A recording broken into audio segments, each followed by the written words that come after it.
Anna from NHCSR here. It is wintertime and we are making plans for the growing season. I have been reading a lot about sweet potatoes. I'm really interested in sweet potatoes. I'm particularly interested in the herbivores that eat sweet potato leaves. So this could be deer. Keep in mind that the sweet potato, even though it says potato, it's not related to Irish potato. Irish potato is very well defended chemically against deer. Sweet potato, deer love it. I'm also very interested in some of these wild card insect pests.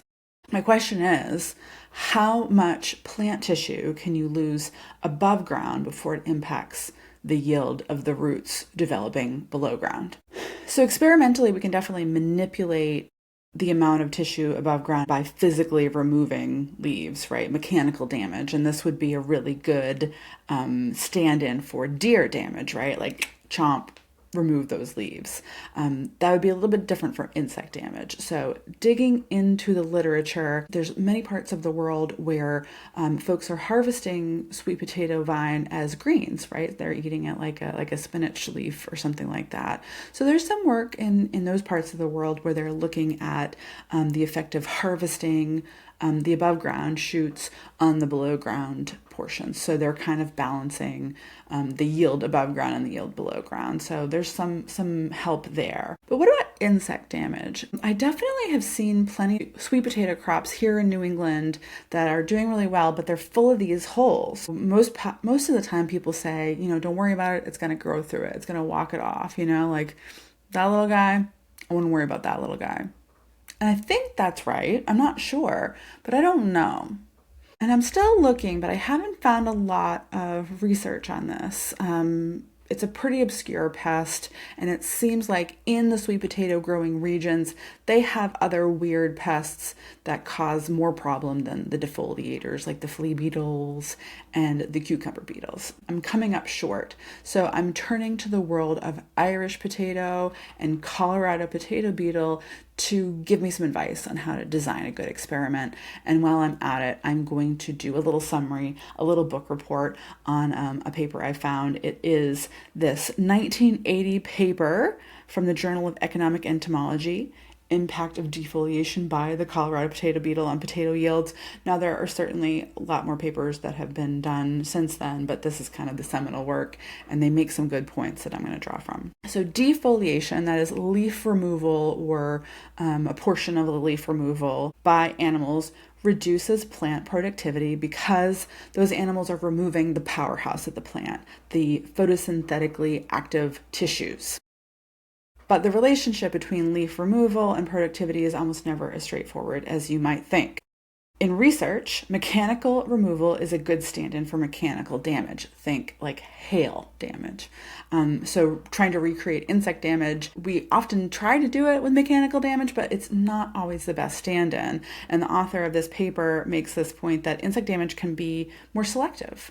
They'll go after plant tissues that are more or less quote unquote valuable to the plant depending on their natural movement or their feeding habits. So an insect that feeds a growing point on a plant can reduce that plant's productivity by 100%. So one insect, the whole plant's dunzo bunzo. Or they might not be eating the whole leaf, or they might not be eating important parts of the plant. Also, sometimes natural defoliation has a positive effect on plant production. Often pruning will stimulate photosynthetic activity or stimulate that plant to produce more leaves, more photosynthetic tissue. Depends on the system. This is why we have to look at things like Colorado potato beetles' impact on potato tuber development in a more naturalistic sense. Well, that's the argument that this paper is making. I know some similar studies have done physical damage to make the same measurement. Here they're saying you got to have the beetles do it. Before I get into their trial, keep in mind, Colorado potato beetle has multiple generations per year. They are laying eggs over a pretty long period of time. So even though you'll see multiple generations, you'll have eggs, larvae, and adults present at the same time, but big peaks depending on these generations. They overwinter as adults, emerge to lay eggs in the spring. Larvae grow and eat that potato leaf. So larvae and adults are causing damage to the above ground portion of potato plants. Also eggplant, also tomato, they're all in the same family, that Solanaceae family. Those mature larvae return to the soil to pupate at some point in the summer, and then they emerge again to do the whole thing over again. So you'll have multiple generations causing damage on the farm or in your garden throughout the year. This study was conducted in Connecticut, in Carmel, Connecticut in 1979. I think it still holds up. Fungicide-treated Katahdin seed pieces were started in May. Each of the experimental blocks was 3 rows, about 10 feet long. So having 3 rows allows you to have some buffer rows. And I think that they did their experimental treatments on the main row, making their measurements on that central row, as well as, yield effects. Pre-emergent herbicide at planting, and they did 2 cultivations in May and June for weed management. After that, they did weekly fungicide treatments through the month of July to prevent late blight from setting into their plants. They started seeing adult Colorado potato beetle by the end of May, and their treatments were applied by either adding field collected beetles and caging them on those central rows, or by removing naturally occurring beetles, first by hand when the plants were small, and then later using insecticides when the plants got too big. So anytime they wanted bugs on there, they caged them. Anytime they didn't want bugs on there, they used insecticide to make sure that there was no defoliation happening from the beetles. They manipulated these populations at different time points, measured the actual defoliation after 2 weeks of feeding, and they used insecticides to keep those plots insect-free at any other time point. Then they compared the percent of leaf area removed by beetle treatments to the weight of the potatoes they dug up. So they just did linear regressions to say, what was the impact of this amount of feeding on the yield of the tubers? And they did that at 7 different time points. And so here you'll see these regressions. At the first time point, there's not any kind of relationship. The plants are growing really fast, and so it's hard to see any difference. And then you start to see escalating steepness of that linear regression. And basically what that says is the more tissue that's removed, the greater the impact. So once you get to that 4th defoliation period, you have the strongest response. And then when you get to the 6th and 7th defoliation period, again, there's no relationship between defoliation and yield loss. So that means that there's no impact of defoliation on yield.